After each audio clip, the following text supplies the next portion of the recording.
Hey, what's going on, guys? It's Beast Armada bringing you yet again another Black Ops 2 gameplay commentary, and I'm using the MP7 with diamond camo. I haven't actually used this gun a little bit in some of my gameplays, so I decided to put another one on, let you guys see that. And I actually haven't played on Raid in a while, as far as I recall. This is one of my favorite maps to play on, but nonetheless, I haven't actually had a gameplay of it in a while. So, got you guys a quick little gameplay here. I think it's about a little over 6 minutes on some kill confirm. It's actually pretty fast on kill confirm. So it's a pretty fun little game, fast-paced action, and all that good stuff. But I had a few things I want to talk about today, and it kind of leads into, I guess, what you can tell by the title of the video. What makes the gun overpowered? Is it the gun, or is it maybe the perks or attachments necessarily? So what I basically mean by this is, well, take the shotguns for instance. A lot of people hate the R870. A lot of people say it's overpowered. Some people are saying the KSG is overpowered because of its long range, but if you look at the ballista, it pretty much does the same exact thing if you put the iron scope, the iron scope attachment on it or whatever, except it has a limited range and it has a longer one-shot kill potential. That is if you aim in the upper chest or higher, which isn't that hard to do. As long as you don't hit their arms and you hit them in the upper chest or higher, you should be good to go, and you get a one-hit kill the majority of the time.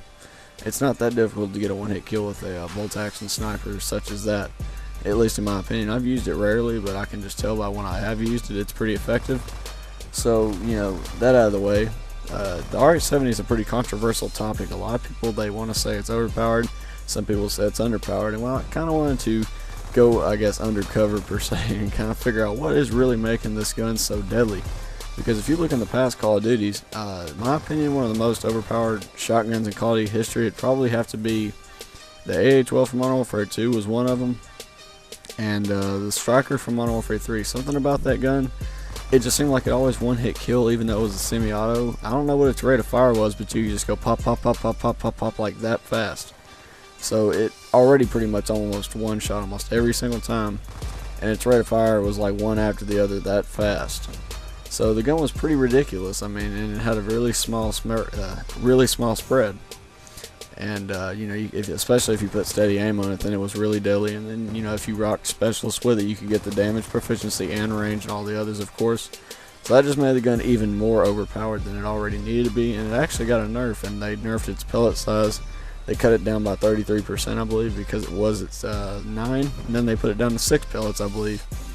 Which, to me, it didn't really seem like it did much, because the gun was still overpowered, and it's still overpowered today. Like, I've gotten matches in Modern Warfare 3 where the Striker still one-hits me without even damage on it, which is pretty crazy, and without range. So that just goes to show that, I mean, to me, single shotguns should never be a one-hit kill unless maybe every single pellet lands on the person that you're shooting at, and it's in a maybe 5 to 8 to maybe even possibly 10 meter range. I don't know, it depends.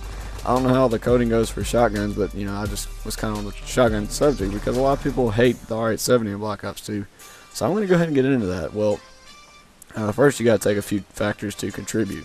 Okay, so first off, the lag compensation, which it seems like is in almost every single match. Which lag compensation is, it's necessary for a multiplayer game to function, such as Call of Duty, especially with the high-paced action. I know a lot of you are thinking, well, it seemed like they just added this in Modern Warfare 3.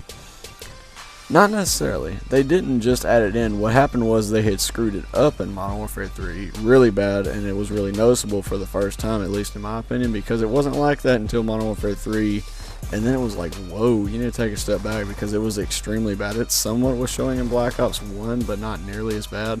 Modern Warfare 3, like I said, is where people started making these lag compensation evidence videos and stuff like that. Is where it got big and got its name. That's one of the things I can blame about making a weapon seem like it's overpowered, especially when rushing, because the game runs at roughly 60 frames per second unless you're playing on PC. If you have a good enough PC, you can probably run it higher than 60, unless you have the V-Sync on, which caps it at 60 frames. But, some people like to take it off so they can get his max frames. I think it goes up to like 120. I don't know how much it goes up to.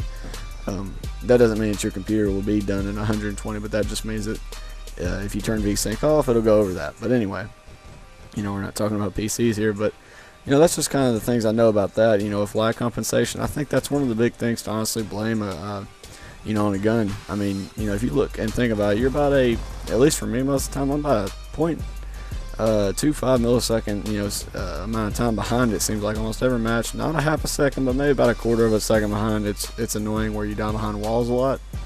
I understand the walls are thin in this game and pretty much anything shoots through them, but most of the time it's pretty much due to lag compensation being very unbalanced on your end and the host's end. Another thing you can take into consideration is that dexterity perk. Now I know a lot of you are thinking, well, it's similar to steady aim in Modern Warfare 3. I forgot how the rest of them worked in the previous Call of Duties because it's kind of past my memory. I don't really study the perks from previous CODs that often, but you guys can kind of get what I mean. What happens is when you come out of a sprint, it basically cuts the time down immensely. I think it cuts it down more than even in half. It's like you instantly stop and you can shoot. And the problem with this is you don't have to aim in with the R870 for most of your shots unless they're extremely far away, but it's pretty much suggested to not aim in and just hip fire. So you can pretty much come out of a dead sprint and instantly shoot someone. It almost looks like they're still sprinting when they kill you, and that goes back to the lag compensation part in my opinion. Lag compensation combined with dexterity makes the R870 extremely overpowered. Now let's say dexterity was nerfed in this game, which I think it should be, especially how unbalanced the lag compensation already is. It needs a nerf, and it needs to go back to similar traits how steady aim did, at least as far as how fast you can come out of a sprint, because that's way too fast. I'm sorry, I just personally think it's way too fast that you get to come out of a sprint. You can pretty much come right out of a sprint and instantly start shooting. For SMGs, a lot of people like to put the quick draw attachment on, and then you can combine that with dexterity, so you can come out of an instant sprint and already pretty much be aimed in. And that's pretty much it for this gameplay, guys. Feel free to leave your comments down below on what you think about this subject, and I'll go ahead and come back to you. Anyways, guys, have an awesome day, and of course I'll see you in the next one.